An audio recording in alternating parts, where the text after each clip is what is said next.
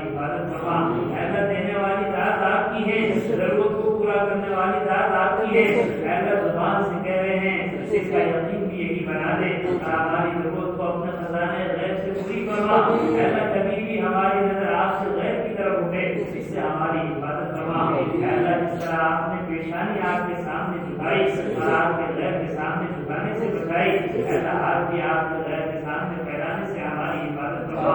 اللہ ہمارے غربا کی مدد فرما ہمارے تندرستوں کی مدد فرما ہمارے فقراء کی مدد فرما ہمارے بیواؤں یتیموں مسکینوں پریشان حالوں کی مدد فرما ہر ایک کی پریشانیوں کو دور فرما اللہ جو قرضوں میں ڈوبے ہوئے ہیں لمبے لمبے قرضوں میں ڈوبے ہوئے ہیں بظاہر ادائیگی کی کوئی شکل نہیں ہے کریم آپ کا آپ کے خزانے بھرے ہوئے ہیں ان سب کے قرضوں کی ادائیگی کی شکلیں پیدا فرما صورتیں پیدا فرما اپنے خزانے غیر سے ان کی شکلیں ان کے قرض کی ادائیگی کی شکلیں اور صورتیں پیدا فرما اور آپ کی اختصاص رہائی دوشی نصیب فرما اے اللہ جو خیر و بند میں محفوظ ہے اے اللہ عافیت کے ساتھ کو چھڑا دیجیے اے اللہ رمضان کا مہینہ گزر رہا ہے نہ معلوم بیچارے والوں غریبوں کا کیا حال ہوگا اے اللہ ہمارے دسترخوان پر بے شمار نعمتیں ہیں ورنہ معلوم ان کو بے بدل کھانا بھی مل رہا ہے نہیں مل رہا ہے اے اللہ ان غربا کی بہترین کفالت فرما بہترین تربیت فرما بہترین کفالت فرما